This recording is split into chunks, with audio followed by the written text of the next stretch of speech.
Maths registry में आपका स्वागत है। आज हम लोग कोऑर्डिनेट ज्योमेट्री पढ़ेंगे, यानी निर्देशांक ज्यामिति के बारे में पढ़ेंगे। यहाँ पे जो हम लोग कोऑर्डिनेट ज्योमेट्री पढ़ने वाले हैं वह बेसिकली 2D कोऑर्डिनेट ज्योमेट्री के बारे में पढ़ने वाले हैं। यानी 2D मतलब क्या होता है, किसी प्लेन के बारे में पढ़ने वाले हैं।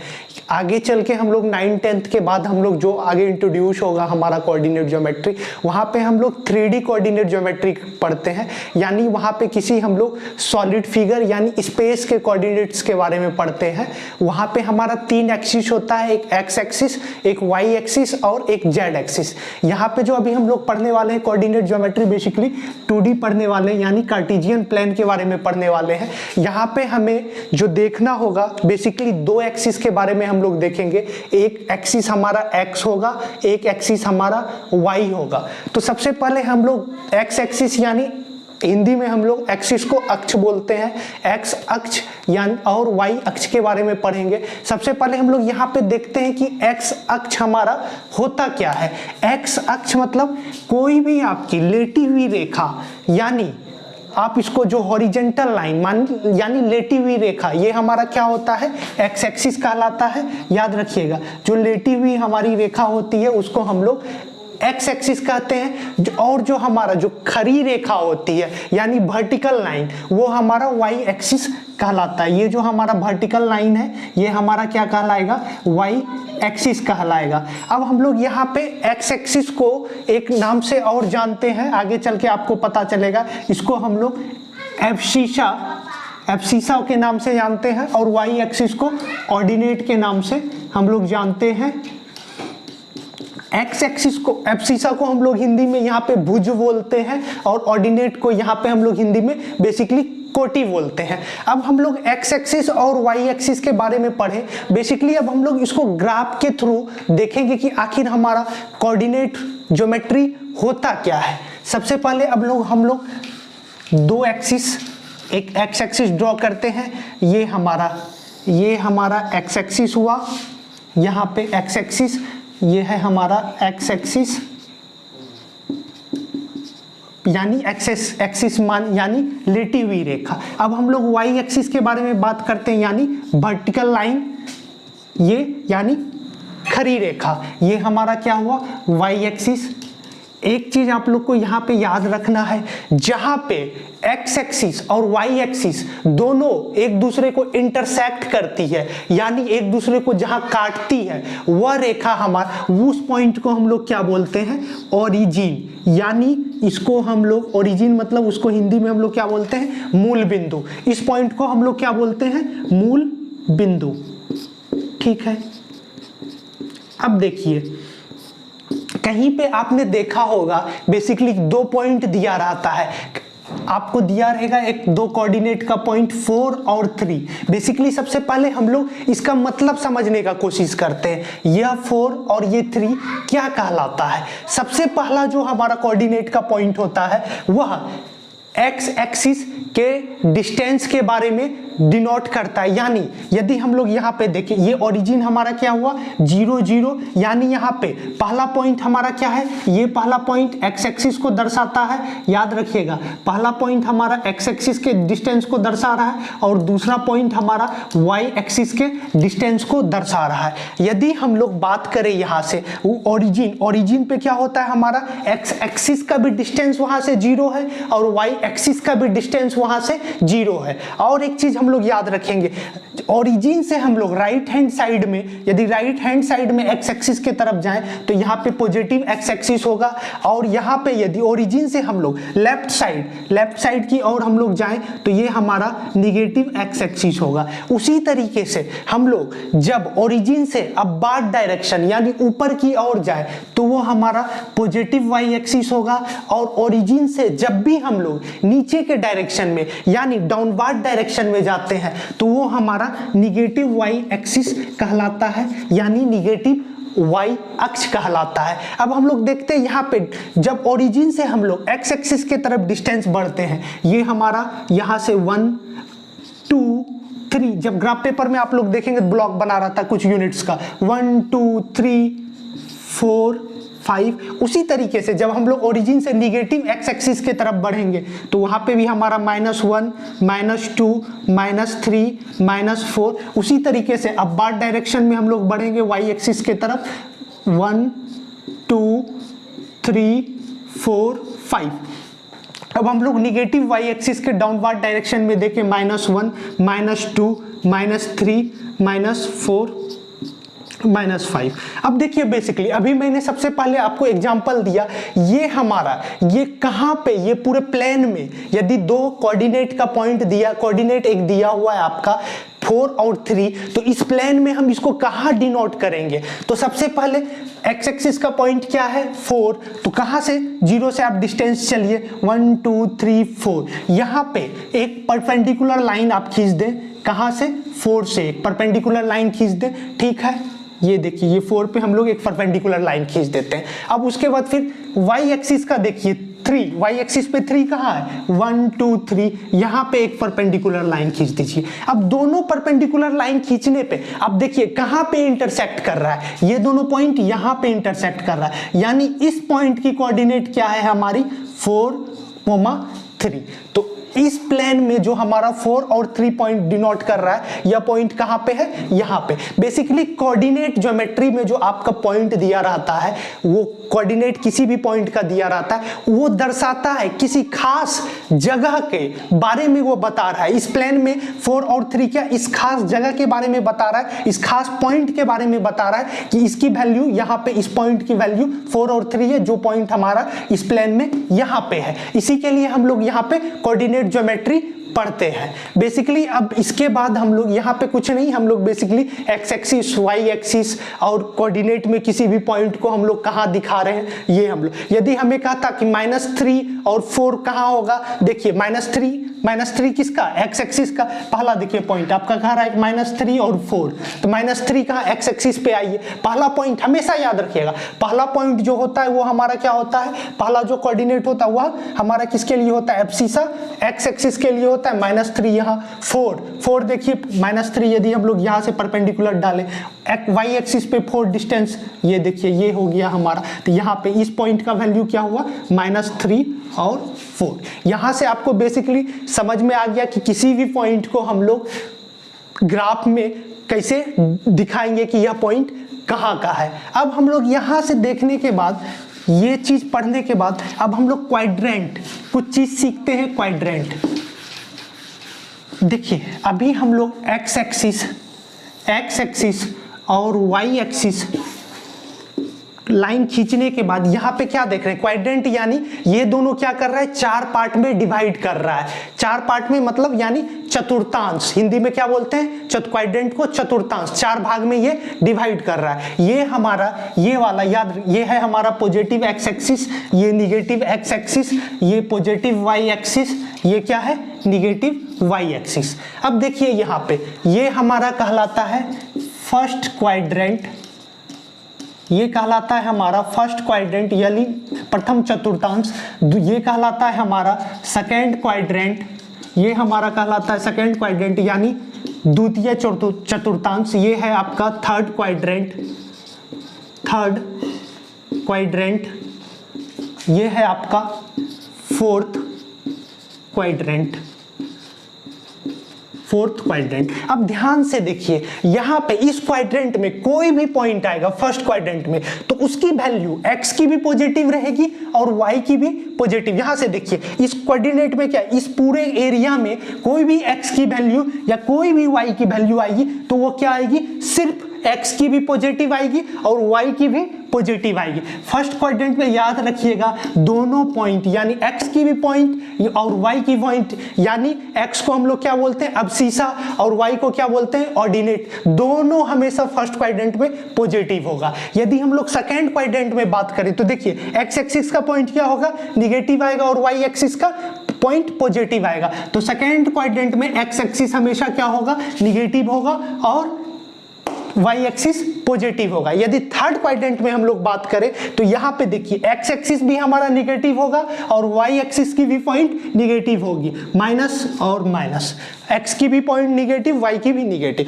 यदि फोर्थ क्वाड्रेंट में हम लोग बात करें तो x एक्सिस की पॉइंट क्या होगी पॉजिटिव, देखिए X axis positive, Y axis negative. अब देखिए आपसे कभी कभी एग्जाम में पूछ लिया जाएगा सिंपल सा 3, -4, 4, -6, -3, -2, -4 और 3। अब इंडिविजुअली आपसे पूछा जाएगा ये कोऑर्डिनेट जो है 3, -4 ये कौन से क्वाड्रेंट में। अब आप लोग को हम लोग को क्या पता है एक्स एक्सिस पॉजिटिव किस में होता है आपका, फर्स्ट में भी फर्स्ट क्वाड्रेंट में होता है और फोर्थ क्वाड्रेंट में होता है, लेकिन वाई निगेटिव है तो ये देखिए प्लस और माइनस ये कौन सा क्वाड्रेंट हो गया, ये फोर्थ क्वाड्रेंट में। अब देखिए दोनों पॉजिटिव, एक्स भी पॉजिटिव वाई भी पॉजिटिव, ये कौन से क्वाड्रेंट, ये फर्स्ट क्वाड्रेंट में। और दोनों निगेटिव, वाई देखिए दोनों निगेटिव, एक्स भी निगेटिव वाई भी निगेटिव, ये कौन से क्वाड्रेंट में, ये हमारा थर्ड क्वाड्रेंट में। उसके बाद यानी हम लोग बात करें -4 और 3, एक्स निगेटिव और क्या है वाई पॉजिटिव, तो ये कौन सा क्वाड्रेंट, ये आपका सेकेंड क्वाड्रेंट। तो आप यहां से इजीली कोई भी कोऑर्डिनेट आपका दिया रहेगा, किसी भी पॉइंट का कोऑर्डिनेट दिया रहेगा तो आप वहां से इजीली बता सकते हैं कि यह पॉइंट हमारा किस क्वाड्रेंट में लाई करता है, यानी किस चतुर्थांश में हमारा यह बिंदु लाई करता है। यहां तक हम लोग पढ़ लिए। अब आगे हम लोग पढ़ेंगे यहां से, इतना कॉन्सेप्ट क्लियर होने के बाद जो है बेसिक जो अब यहां से स्टार्ट होगा, सबसे पहला जो इंपॉर्टेंट यहां पे है वह है डिस्टेंस फार्मूला। यानी यहां से हम लोग जो पढ़ने वाले हैं वह है डिस्टेंस फार्मूला, यानी विभाजन सूत्र, जिसको हम लोग हिंदी में क्या बोलते हैं, विभाजन सूत्र। अब देखिए यहां पे आपको क्या करेगा, 2 पॉइंट दिया रहेगा, एक पॉइंट ए और एक पॉइंट बी, ठीक है। ए पॉइंट का कोऑर्डिनेट क्या है x1, y1 और बी पॉइंट का कोऑर्डिनेट क्या है x2, y2, ये 2 कोऑर्डिनेट दिया हुआ है आपका। इन दोनों पॉइंट के बीच में क्या कहेगा, ए और बी का, इन दोनों पॉइंट के बीच का डिस्टेंस क्या है। तो इसके लिए एक फार्मूला है, उसका हम लोग डेरिवेशन भी कर सकते हैं। बेसिकली मैं आपको समझा भी सकता हूँ ये फार्मूला कैसे है, लेकिन यहाँ पे हम लोग बेसिकली डायरेक्ट देखते हैं कि इसका फार्मूला क्या होगा। जो डिस्टेंस निकालने का फार्मूला होता है, याद रखिएगा ए बी इक्वल्स टू, यानी दोनों पॉइंट के बीच का distance equals to √x2 - x1 का whole square plus y2 - y1 का होल स्क्वायर। ये होता है हमारा डिस्टेंस फार्मूला, ठीक है। यहां से आप लोग याद रखिएगा ये होता है हमारा दोनों पॉइंट का डिस्टेंस। कभी कभी आप एग्जाम में क्या होगा, यदि आपको कोई कॉम्पिटिटिव एग्जाम दे रहे हैं तो क्या बोलेगा, यदि हम लोग इसको ऐसे लिख दें, क्या यह सही होगा कि गलत, x1 - x2 का whole square plus y1 - y2 का होल स्क्वायर, क्या यह फार्मूला सही होगा। हाँ, ये भी याद रखिएगा, ये फार्मूला तो होता ही हमारा, ये भी फार्मूला हमारा सही है। आप एक चीज याद रखिए, यदि 3 - 4 का होल स्क्वायर कीजिए और 4 - 3 का होल की स्क्वायर कीजिए तो दोनों बात बराबर होगा। यहाँ पे देखिए 3 - 4 क्या हो गया -1, ये -1 का होल स्क्वायर क्या 1 ही देगा, क्योंकि यहाँ पे उसी तरीके से 4 - 3 का होल स्क्वायर कीजिए, यानी ये भी 1 का स्क्वायर 1 ही देगा। तो हमेशा याद रखिएगा जो आपका बेसिक फार्मूला ये है, लेकिन आप याद रखिएगा जब भी सब्सट्रैक्ट करते हैं किसी एक पॉइंट को पकड़े, उसका पहला पॉइंट यदि ये ले रहे हैं तो y कोऑर्डिनेट का, y का जो कोऑर्डिनेट है उसका पहला पॉइंट भी इधर का ही लेंगे, उसी से सब्सट्रैक्ट करेंगे। यानी या तो आप तो ऐसे x2 - x1 कीजिए, या x1 - x2 कर रहे हैं तो यहां से दूसरे में भी y1 - y2 करेंगे। तो आपका ये भी फार्मूला सही है और ये भी फार्मूला सही है। अब हम लोग बात करते हैं, एक चीज याद रखिएगा, एक चीज हम लोग बात करते हैं, यहां से डिस्टेंस फार्मूला हम लोग बेसिक पढ़े। अब यदि देखिए एक ये हुआ हमारा ओरिजिन, ये है ओरिजिन, इसका कोऑर्डिनेट क्या है 0 0। अब इस ओरिजिन से किसी पॉइंट का डिस्टेंस पूछ दे, इसका पॉइंट क्या है x1, देखिए x, y। अब ओरिजिन से किसी भी पॉइंट का कोऑर्डिनेट दिया हुआ है और उसका डिस्टेंस पूछ दे कि ओरिजिन से इस पॉइंट का कितना डिस्टेंस है। अभी हम लोग क्या पढ़े, डिस्टेंस फार्मूला। डिस्टेंस फार्मूला में क्या पढ़े थे हम लोग, देखिए यहाँ पे डिस्टेंस फार्मूला में जो हम लोग पढ़े थे वह क्या था, √x2 - x1 का whole square plus y2 - y1 का होल स्क्वायर, यह पढ़े थे। अब देखिए एक पॉइंट तो हमारा क्या हो गया 0, यहाँ पे या तो इसको x2 मान ली, x1 x2, यहाँ पे देखिए क्या हो जाएगा, ये देखिए x2 यहाँ पे क्या हो गया x, और x1 क्या हो गया x1 ये यहाँ पे देखिए x1 y1 ये हो गया, x2 y2 ये हो गया, इसको मान लिए। तो x1 यहाँ क्या है 0, उसी तरीके से y2 के जगह पे y माइनस 0, तो यहाँ से क्या निकला, यहाँ से क्या निकला under root X square plus Y square.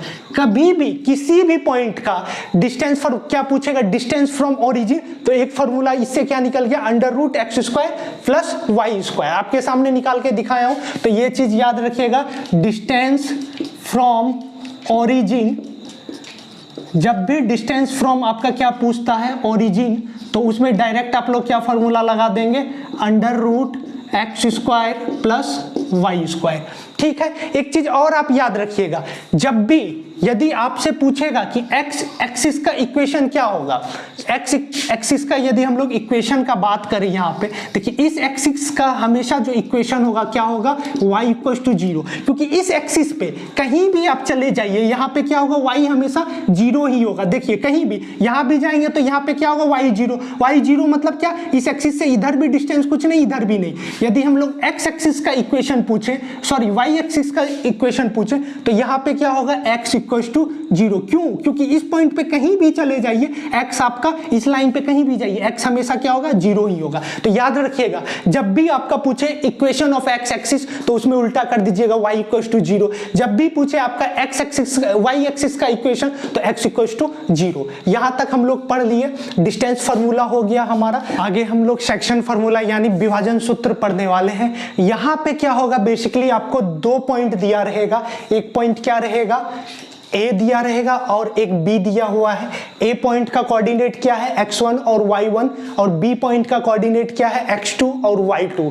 यहाँ पे क्या कहेगा, एक P पॉइंट है, ध्यान से सुनिएगा, यहाँ पे कहेगा इस लाइन पे AB लाइन पे एक पॉइंट P है जो कि क्या कर रहा है, इसको ये point P m ratio n में इस लाइन को डिवाइड कर रहा है। किस रेशियो में, m रेशियो n में इस लाइन को P पॉइंट डिवाइड कर रहा है। तो कहेगा कि आपको P पॉइंट का कोऑर्डिनेट क्या है, यहाँ पे कहेगा कि P पॉइंट का यहाँ पे हमारा कोऑर्डिनेट क्या होगा। तो इसके लिए एक फॉर्मूला क्या होता है P कोऑर्डिनेट निकालने के लिए। P का कोऑर्डिनेट सपोज करते हैं कि हम लोग क्या है x है और y है, तो x और y निकालने के लिए, x निकालने के लिए क्या फॉर्मूला होगा यहाँ पे याद रखिएगा। जिस रेशियो में, इधर का देखिए m रेशियो में डिवाइड कर रहा है, तो याद रखिएगा इसका फॉर्मूला कैसे लिखते हैं m, और देखिए इसके अपोजिट में देखिए इसका x का कोऑर्डिनेट क्या है x2 mx2। ठीक है, उसी तरीके से यहाँ पे देखिए प्लस इसका अपोजिट वाला देखिए n इनटू क्या है इसका nx1, इसका कोऑर्डिनेट अपोजिट वाला क्या है nx1 upon m plus n। इससे हमारा क्या होगा P पॉइंट का x कोऑर्डिनेट यानी अवशिषा हमारा निकल जाएगा, यानी भुज निकल जाएगा। उसी तरीके से y पॉइंट निकालने के लिए यहाँ से m लेंगे और इसके अपोजिट देखिए कौन सा y का कोऑर्डिनेट है my2 प्लस n लेंगे, इसके अपोजिट में y का कौन सा कोऑर्डिनेट है ny1 upon m plus n। देखिए यदि x कोऑर्डिनेट का बात कर रहे हैं तो जिस तरफ का हम लोग रेशियो लेंगे उसके अपोजिट का क्या करेंगे, उसका कोऑर्डिनेट लेंगे। उसी तरीके से n इधर ले रहे हैं तो y1 इधर लेंगे। बेसिकली हमारा p निकालने के लिए है, जो p x y है इसका कोऑर्डिनेट जो हमारा निकलेगा क्या लिख सकते हैं p mx2 plus nx1 upon m plus n।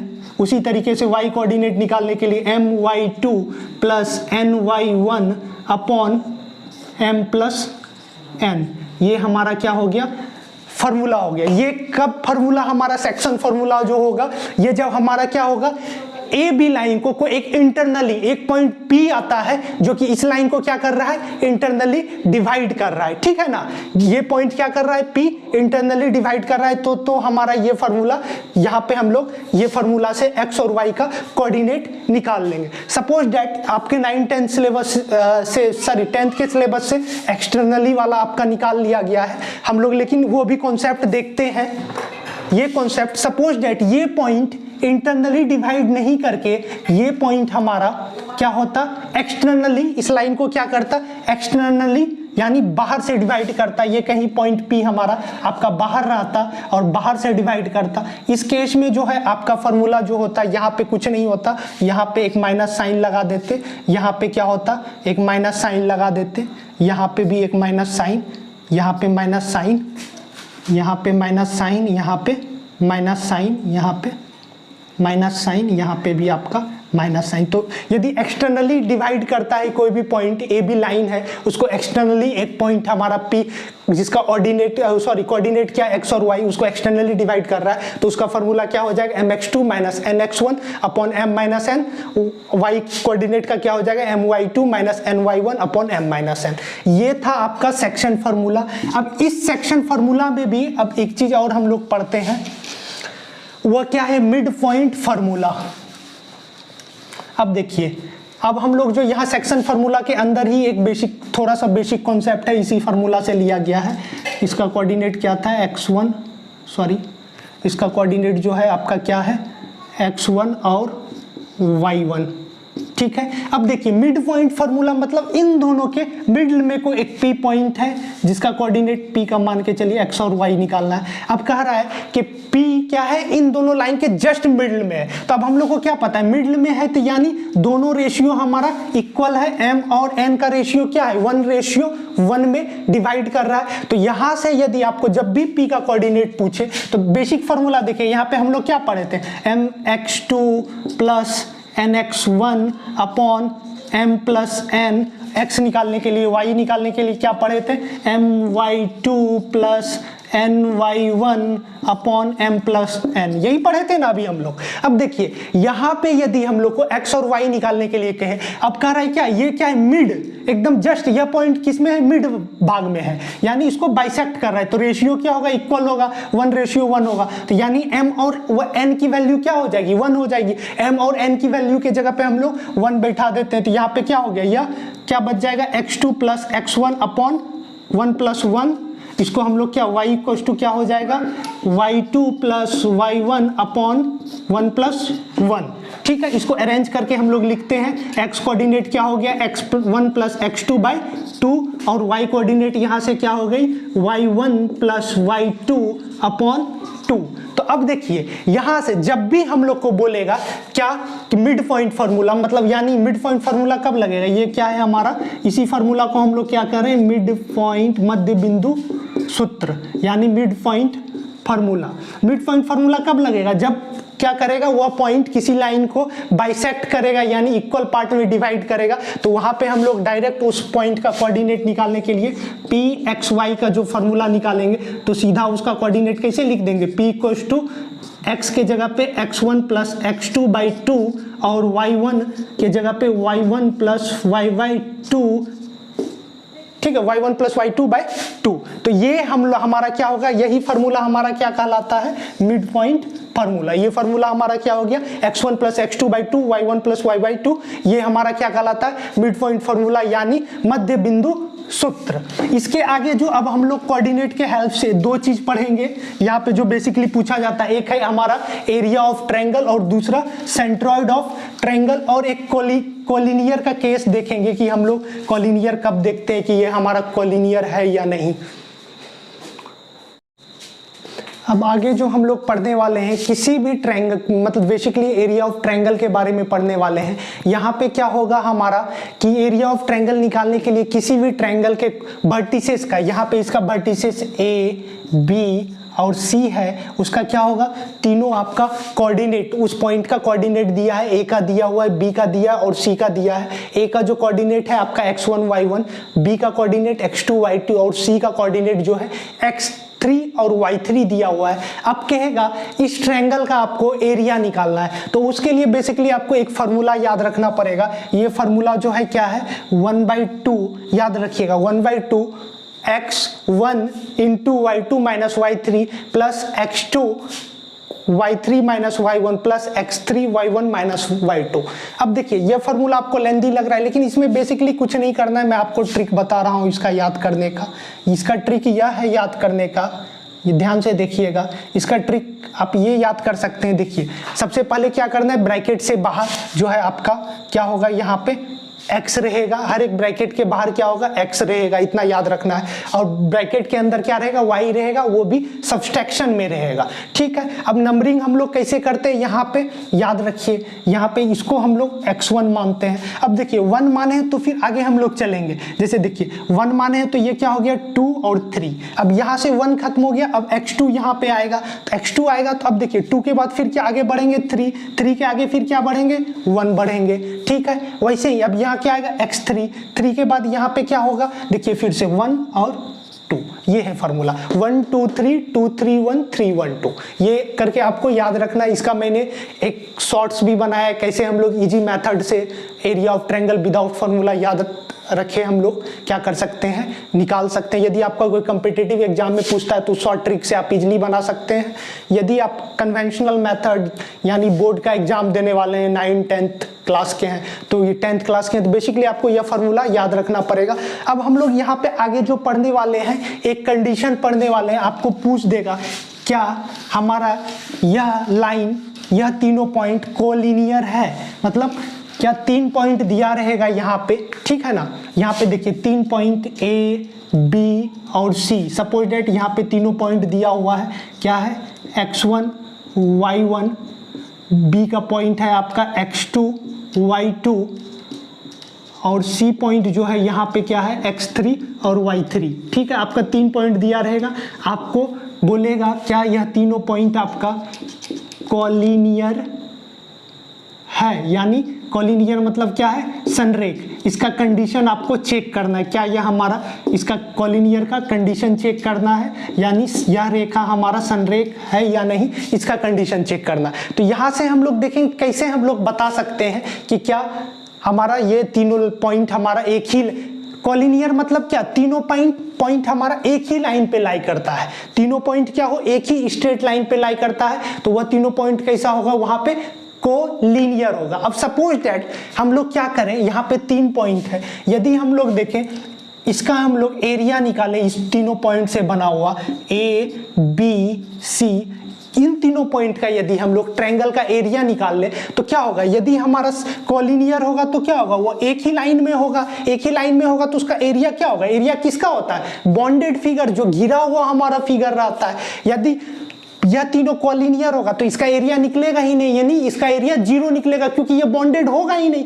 तीनों पॉइंट हमारा एक ही लाइन पे लाई करेगा तो इसका मतलब वो कोई बॉन्डेड फिगर बना ही नहीं रहा है, बॉन्डेड फिगर नहीं बना रहा है, तो उसका एरिया क्या निकलेगा, 0। तो पहला कंडीशन जो हम लोग कोलिनियर चेक करने का है वह हमारा क्या है, एरिया ऑफ ट्रायंगल निकाल के कर सकते हैं। यदि एरिया ऑफ ट्रायंगल यहाँ पे क्या हो जाए, 0 के बराबर हो जाए, तो वह पॉइंट क्या होगा, तीनों कोलिनियर होगा। ये किसका कंडीशन है, कोलिनियर का। यहाँ पे ये क्या होगा, तीनों पॉइंट हमारा कोलिनियर यानी संरेख होगा। पहला चीज तो हम लोग ऐसे देख सकते हैं। दूसरा हम लोग कैसे चेक कर सकते हैं, देखिए यदि तीनों पॉइंट हमारा एक ही लाइन पे लाई कर रहा है, यहाँ पे ध्यान से देखिए A, B और BC, ये 3 पॉइंट है, तो इस केस में हमारा यदि एक ही लाइन में लाई करेगा तो ये हम लोग क्या कर सकते हैं, AB plus BC equals to AC, यानी डिस्टेंस फार्मूला। दूसरा कंडीशन हम लोग किससे निकाल सकते हैं, एरिया ऑफ ट्रायंगल। दूसरा हम लोग क्या कर सकते हैं, डिस्टेंस फार्मूला से हम लोग क्या कर सकते हैं, हम लोग बता पाएंगे यहाँ पे कि यह हमारा कोलिनियर है या नहीं। यदि ऐसा कुछ कंडीशन आपका सेटिस्फाई कर दे, AB, इस लाइन के लिए मैं बता रहा हूँ, AB plus BC equals to AC, तो इस केस में क्या हो जाएगा, हमारा यह पॉइंट भी हमारा तीनों कोलिनियर होगा। कैसे, देखिए यह डिस्टेंस फार्मूला हम लोग निकाल सकते हैं ना, यहाँ से x1 y1 दिया हुआ है, ये क्या दिया हुआ है, x2 y2 दिया हुआ है, और यहाँ पे x3 और y3 दिया हुआ है। तो यहाँ से हम लोग पहले क्या करेंगे, एक बार इन दोनों के बीच का डिस्टेंस फार्मूला डिस्टेंस निकालेंगे, एक बार इन दोनों के बीच का निकालेंगे, एक बार इनके और इनके बीच का निकालेंगे। यदि यह कंडीशन फुलफिल करता है तो यह तीनों पॉइंट कोलिनियर है। यदि यानी संरेख चेक करने के लिए हमारे पास 2 कंडीशन है। एक तो पहले हम लोग क्या करें, उन तीनों पॉइंट से जो ट्रायंगल बनेगा उसका एरिया निकाल लेंगे। यदि उस त्रिभुज का क्षेत्रफल 0 आ जाए तो वह हमारा कोलिनियर का कंडीशन फुलफिल करेगा। दूसरा कंडीशन क्या है, हम लोग डिस्टेंस फार्मूला से पहले 2 पॉइंट के बीच का, फिर 2 पॉइंट के बीच का डिस्टेंस का सम क्या हो, फाइनल बाहर वाले पॉइंट के समेशन के बराबर हो जाए, तो वह हमारा क्या कंडीशन, कोलिनियर का फॉलो करेगा। लास्ट टॉपिक जो हमारा बचा है यहाँ पे वह है सेंट्रोइड ऑफ ट्रायंगल, यानी किसी भी त्रिभुज का केंद्रक। अभी किसी भी ट्रायंगल का, त्रिभुज का 3 कोऑर्डिनेट दिया रहेगा, उसके हर एक वर्टिसेस का A, B और C, और उस ट्रायंगल का आपको सेंट्रोइड यानी केंद्रक निकालने के लिए बोलेगा। तो हम लोग कैसे निकालेंगे? सबसे पहले सेंट्रोइड निकालने से पहले हम लोग यह देखते हैं कि किसी भी त्रिभुज का सेंट्रोइड होता क्या है आखिर। इस वर्टिसेस से हम लोग एक परपेंडिकुलर लाइन खींचते हैं। उसी तरीके से हम लोग क्या करें, इसी वर्टिसेस से एक परपेंडिकुलर लाइन खींचते हैं B वर्टिसेस से, और ये हमारा क्या होता है C वर्टिसेस से, सॉरी ये थोड़ा गलत बन गया हमारा ड्राइंग, ओके कोई नहीं। यहाँ पे देखिए, हाँ ये C पॉइंट से हम लोग क्या करते हैं, एक हम लोग यहाँ पे ये इंटरसेक्ट, हाँ C पॉइंट से हम लोग एक वर्टिसेस, इस C पॉइंट के वर्टिसेस से एक परपेंडिकुलर लाइन खींचते हैं। अब यहाँ पे देखिए ये तीनों परपेंडिकुलर लाइन हो गया उसके अपोजिट साइड पे। अब यहाँ पे देखिए यह तीनों लाइन किसी ना किसी पॉइंट पे हमारा इंटरसेक्ट करेगा। इस पॉइंट को हम लोग G बोलते हैं। इसका कोऑर्डिनेट हम लोग यहाँ पे सपोज करते हैं X और Y है। अब आपको पूछ देगा कि उसके सेंट्रोइड का कोऑर्डिनेट क्या है, यानी उस ये जो तीनों इंटरसेक्ट कर रहा है ये क्या सेंट्रोइड कहलाता है। इस G पॉइंट का सेंट्रोइड क्या है, तो इसके निकालने के लिए G जो निकालेंगे X और Y निकालेंगे। X निकालने के लिए हमारा फॉर्मूला होगा x1 plus x2 plus x3 upon 3।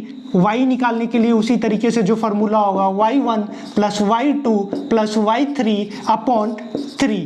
ठीक है, ये हमारा क्या हुआ सेंट्रोइड यानी G की वैल्यू x और y जो है हमारी क्या हो गई x1 plus x2 plus x3 upon 3। उसी तरीके से y की value y1 plus y2 plus y3 upon 3। यहाँ पे हमारा कॉन्सेप्ट हो गया, सेंट्रोइड निकालने हम लोग सीख लिए। यहाँ पे हमारा कॉन्सेप्ट क्लियर हो गया।